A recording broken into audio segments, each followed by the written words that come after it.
అరే మామ ఇప్పుడే మృత్యుంజయ సినిమా చూసొచ్చానురా. లాస్ట్ వీక్ శ్రీ విష్ణు నన్ను చాలా డిసప్పాయింట్ చేశాడు విష్ణు విన్యాసంతో.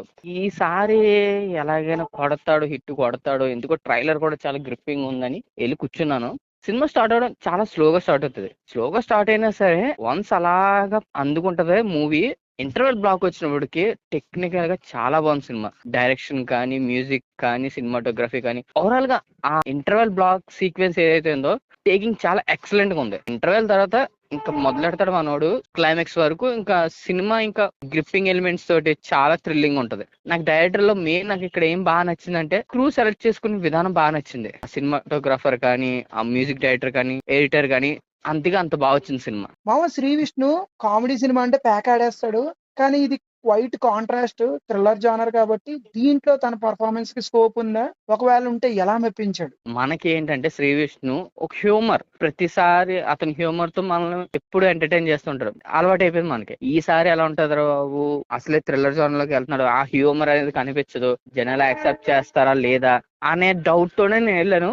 బట్ థ్రిల్లర్ లో కూడా మనోడు జస్టిఫై చేశాడు. హీరో క్యారెక్టర్ ఎలా డిజైన్ చేశాడు? స్కోప్ ఎంత వరకు ఉంది? హీరోయే ఆ ప్రాబ్లం లో ఇన్వాల్వ్ అయినట్టు, ఆ ప్రాబ్లం సాల్వ్ చేసినట్టుగా మనోడు కాన్ఫ్లిక్ట్ పెట్టుకున్నాడు. సో వన్స్ ఆ కాన్ఫ్లిక్ట్ పెట్టుకున్నప్పుడు ఏమవుతుంది, ఓవరాల్ గా హీరో చుట్టూ మొత్తం తిరుగుతూ ఉంటది. దీంట్లో నాకు బాగా నచ్చింది ఏంటంటే అనవసరమైన సీన్స్ కానీ, లవ్ ట్రాక్ కానీ అవి ఏమి ఉండవు. ఏదైతే సీన్స్ ఉండాలో అవి మాత్రం అలా పడిపోయినాయి అంతే.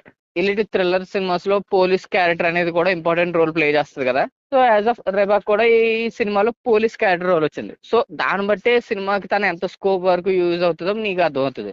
ఇంకా వీళ్ళ కాకుండా ఎవరైనా మెప్పించారా? Villain character director villain character design చేసిన ప్లాట్ ఏదైతే ఉందో చాలా ఎక్సలెంట్ గా ఉంది. ఎందుకంటే మనం అంత సేపు ఎంగేజింగ్ గా ఫీల్ అయ్యంటే బోత్ హీరో క్యారెక్టర్ ఒకటే కాదు, అటు ఆపోజిట్ ప్లే చేసిన క్యారెక్టర్ కూడా చాలా ఇంపార్టెంట్. సో ఆ విలన్ క్యారెక్టర్ కూడా చాలా ఎంగేజింగ్ ఉంది. చాలా బాగా చేశాడు విలన్ క్యారెక్టర్ చేసిన అతను కూడా. నెక్స్ట్ ఇంకా టెక్నికల్ గా ఎలా ఉంది? ఈ సినిమాలో నాకు బిగ్గెస్ట్ ప్లస్ ఏమనిపించింది అంటే శ్రీకర్ ప్రసాద్ ఎడిటింగ్ అనేది చాలా ఇంపార్టెంట్. ఏ సీన్ ఎంత వరకు ఉండాలి, ఏ సీన్ ఎంత పర్ఫెక్ట్ గా కట్ చేశాడంటే అంత పర్ఫెక్ట్ గా కట్ చేశాడు. కాలభైరవ ఏంటంటే మూవీ తగ్గగా ఎంత వరకు ఇవ్వాలో అంతవరకు బీజం ఇచ్చారు. మా ఫైనల్ గా జనాలకి చెప్పాలనుకుంటే ఏం చెప్తావు? వెరిడిక్ట్ ఏంటి? సో ఫైనల్ గా మీకు మంచి థ్రిల్లింగ్ మూమెంట్స్ ఇష్టం, థ్రిల్లర్ సినిమాలు ఇష్టం, మంచి ఎంగేజ్ అవుతాం అనుకుంటే కనుక ఖచ్చితంగా వీకెండ్ ట్రై చేయండి. శ్రీ విష్ణు మనల్ని హ్యూమర్ తో ఎంత సాటిస్ఫై చేస్తాడో ఈ థ్రిల్లర్ మూవీలో కూడా అంతే సాటిస్ఫై చేస్తాడు.